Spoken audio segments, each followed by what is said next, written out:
अध्यक्ष महोदय, पिछला कार्यकाल 2017 से 22 के बीच का रहा, वो अपने आप में एक अप्रत्याशित कार्यकाल था। इस कार्यकाल में दुनिया ने एक ऐसी महामारी का सामना किया जो शायद ही 100 वर्षों के बाद दोबारा कभी यह हमारी पीढ़ी को कभी देखने का मौका मिले। तो इस कार्यकाल के दौरान सबको जानकारी है, वो चीजें हमें देखने को मिली। स्कूल बंद, रेलवे बंद, धार्मिक संस्थान बंद, लोगों की आवाजाही बंद, जिसको लॉकडाउन का नाम दिया गया। भारत सरकार के द्वारा एनडीएमए एक्ट 2005 को देश में प्रथम बार 24 मार्च 2020 को लागू किया गया और लगभग 2 वर्षों तक ये एक्ट इस देश भर में लागू रहा। इस एक्ट के प्रावधान की वजह से देश की और प्रदेश की सारी गतिविधियों को रोका गया। मुख्य प्राथमिकता लोगों की जान बचाने को रखा गया। जैसा हमसे पूर्व माननीय सदस्यों ने कहा कि लगभग 3 लाख लोगों को प्रदेश से बाहर जो रोजगार में थे उनको वापस लाया गया, चाहे वो सरकारी क्षेत्र में थे चाहे वो प्राइवेट क्षेत्रों में थे।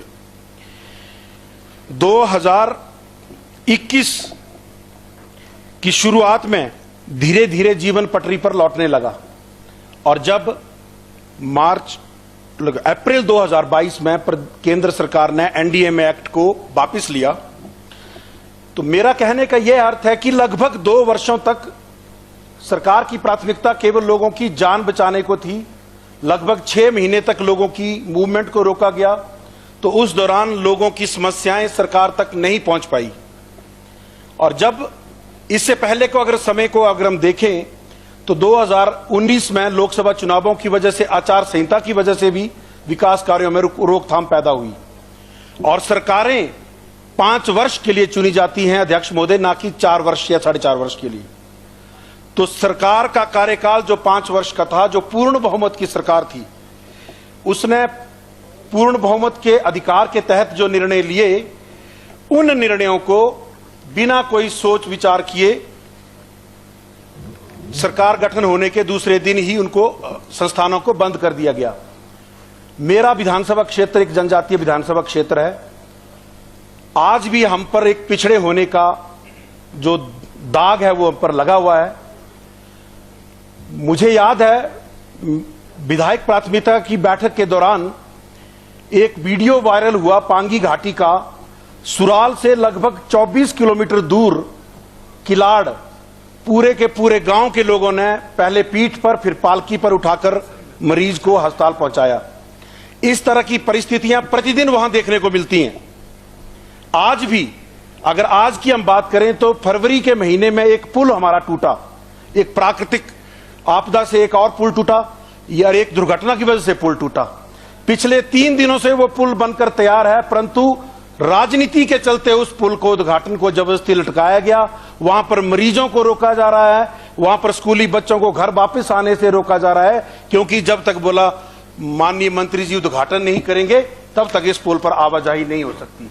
और उद्घाटन जिनको जनता ने 2-2 बार नकारा, उन लोगों से उस चीज का उद्घाटन कराया जा रहा है। तो अध्यक्ष महोदय, मैं ये कहना चाहूंगा, ये माननीय सदन का और माननीय सदन के चुने हुए सदस्यों का अपमान है।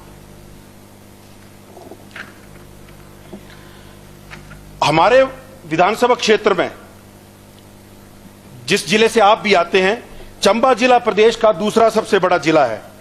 केंद्र सरकार की एस्पिरेशनल डिस्ट्रिक्ट प्रोग्राम में इसको रखा गया है। केंद्र सरकार के ट्राइबल एरिया सब प्लान से यहां पर पैसा खर्च किया जा रहा है, परंतु हमारे वहां पर अधिकारियों की नियुक्ति तक इस सरकार ने अभी तक नहीं की है। मेरे 3 ब्लॉक में एक भी वीडियो वहां पर नहीं है।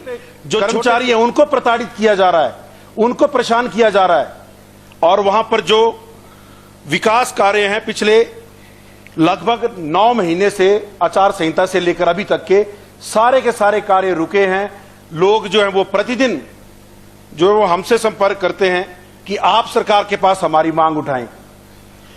मैंने व्यक्तिगत तौर पर कई बार सरकार के पास इस विषय को रखा कि मेरे किसी ब्लॉक में वीडियो नहीं है तो वीडियो के पदों को भरा जाए।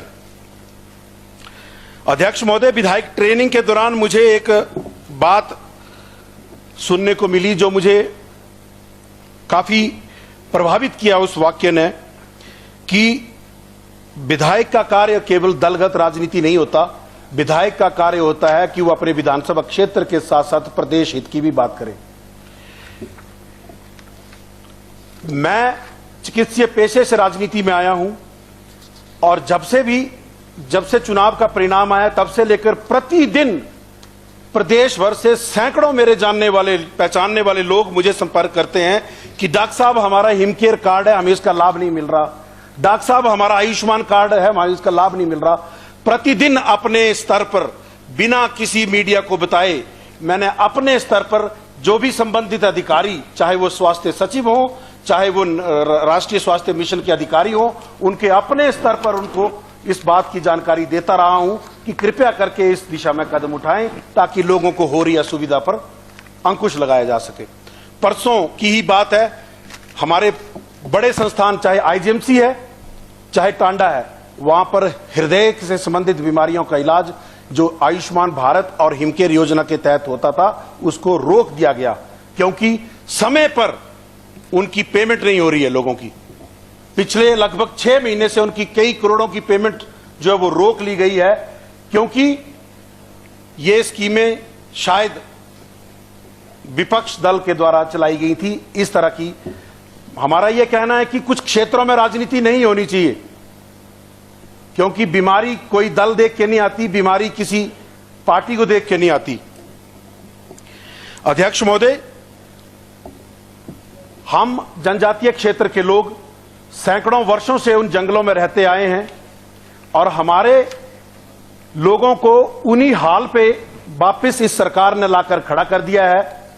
तो हमारा यह आग्रह रहेगा कि कृपया करके हमें हमारे हाल पे छोड़ दें और जो भी सरकारी योजनाएं या जो भी सरकारी अधिकारियों के यहां पर नियुक्ति हुई है उनको भी वहां से वापस बुलाकर हमें टोटल अलग थलग छोड़ दिया जाए।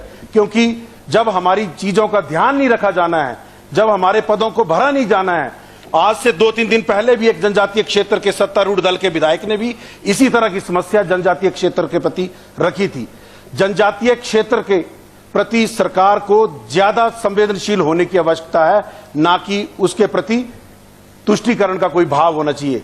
मैं माननीय सदन के सदस्यों को अवगत करवाना चाहूंगा कि हमारे विधानसभा क्षेत्र में भी आप सत्तारूढ़ दल का समर्थन करने वाले लोग हैं, तो जो लोकहित से जुड़े पद थे, चाहे वो एसडीएम है, चाहे वो एडीएम ऑफिस के चाहे वो बीडीओ ऑफिस है, वहां पर जो लोगों को जो समस्या आ रही है वो केवल भाजपा के लोगों को नहीं समस्या आ रही है, वो कांग्रेस के लोगों को भी समस्या आ रही है।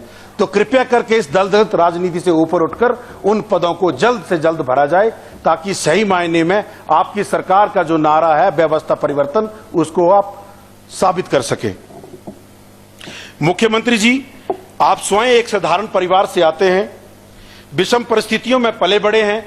आपसे हमें आशा है कि आप हम जनजातियों के दर्द को समझेंगे और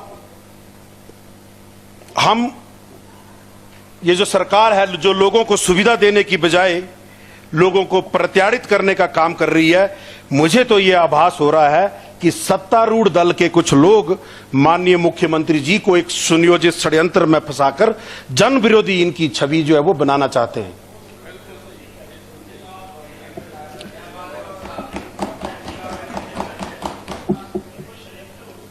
ये अध्यक्ष महोदय, हमारे जनजातीय क्षेत्र में विषम भौगोलिक परिस्थितियां हैं जहां पर संस्थानों को खोलने के लिए या अन्य सुविधाओं को देने के लिए मानकों में छूट का प्रावधान है।